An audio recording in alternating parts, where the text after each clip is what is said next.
everyone, it's Froggy, and I'm back again with another episode of Nicole. So this episode takes place on December 2nd, and I'm just gonna go ahead and start. Under the sound of my music, I hear a faint buzzing that can't be part of the song I'm on. Is that my phone? I pull an earbud out and check on my bed, and I see that my screen's lit up with the announcement of an incoming call. Ah, I recognize who it is.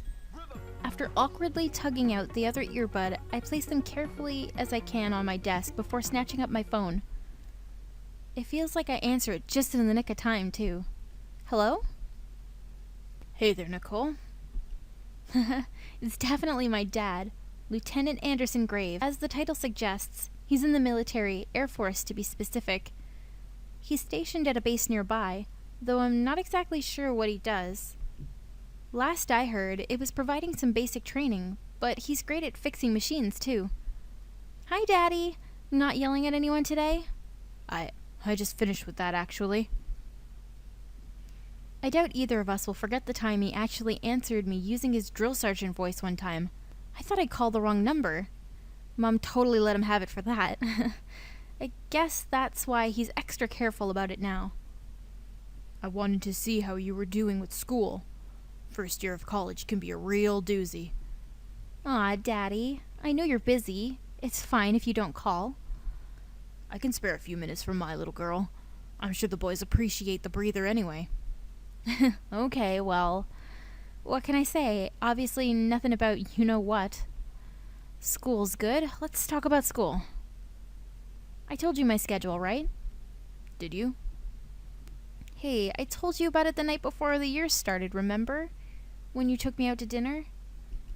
I sigh into the receiver. Ouch, you're terrible. Your old man's called old for a reason. Well, my schedule's not bad. I'm only having trouble with my bio class, but I kinda expected that to happen. I've gotten a few odd jobs lined up whenever I need the money.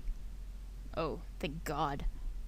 Now I don't have to worry about you running me dry with all that online spending you do. Mom told you about that, huh? Helped pay for some of it. Your mom and I may not be together anymore, but we can still be adults when it comes to our kids.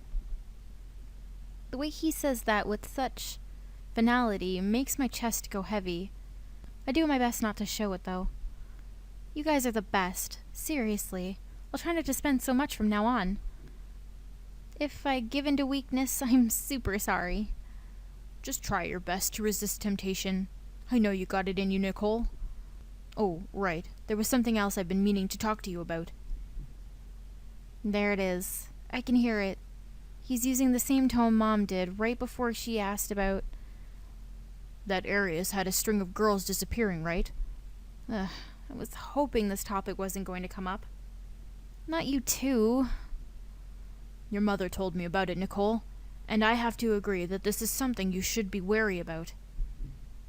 You never know what could happen. Trust me, I do. My eyes widen. Crap. I did not mean to say that out loud. What do you mean? I've been learning about the disappearances, to keep safe and all that. I don't want this to happen to me, obviously. Even if it already has, I think to myself. It's great that you're taking some precaution, honey, but be sure to look out for yourself. You never know what... I hear someone talking to Dad, cutting him off from our conversation. He must cover up the phone with his hand because I can only hear a muffled voice from that point on. Nicole, honey, are you still there? I snap back to attention when I hear his real voice blare through my phone. Oh yeah, is everything okay? Someone needs my attention now. I'll have to go take care of it. Sorry. I won't lie. Hearing that is kinda disappointing since we were just getting to talking. But on the bright side, at least my dad'll stop interrogating me about the disappearances. No biggie, Daddy. I'll talk to you later, okay? Yeah. See you later, Nicole. There's a click on the other line, and there goes my dad. I throw my phone back on my bed and flop face down beside it. Slowly, I roll over onto my back, so I'm looking up at the ceiling. What am I gonna do? Sure, I've learned about those girls, but I don't know. I don't feel like it's helped matters much. Maybe I should have told Dad. And then he could sick the whole Air Force on this guy, and I wouldn't have to worry about this whole thing. Like that would happen. I don't need anyone's help when catching this guy. I'll show him he's messed with the wrong girl, all on my own. But wow, my eyelids feel like they're closing on their own. How tired must I be? Well, I guess a nap won't hurt. I shut my eyes and my body drifts along toward slumber, away from all those worries and cares. I don't know how long I'm out for, possibly hours.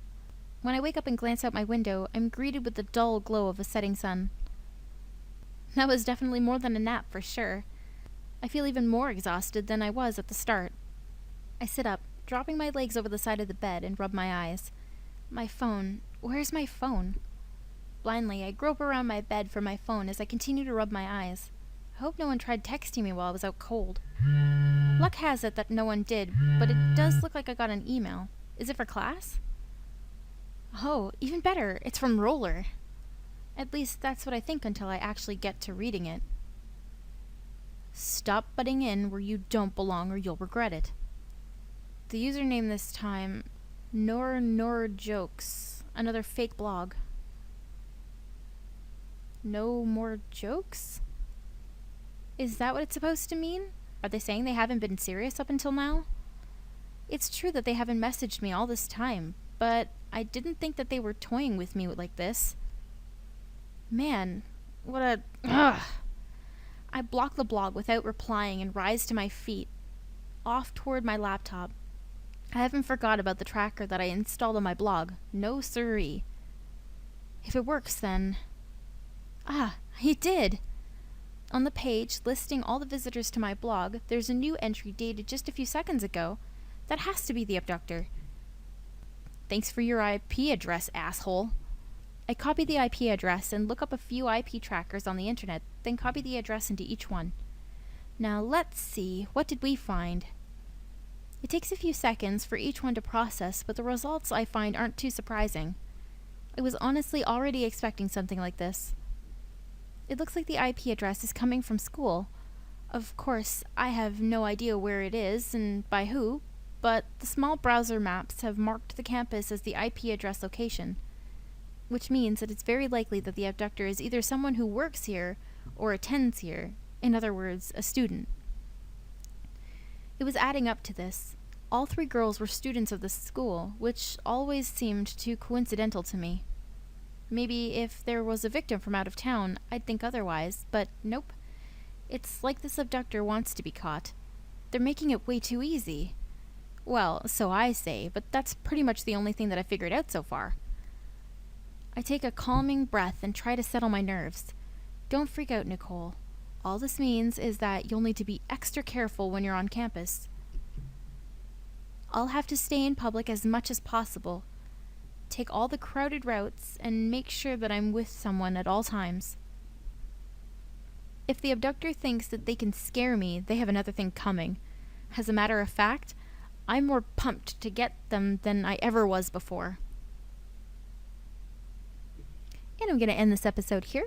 I hope you guys enjoyed it, and if you want to see more, just click the eye at the top, and don't forget to subscribe. Thank you guys for watching!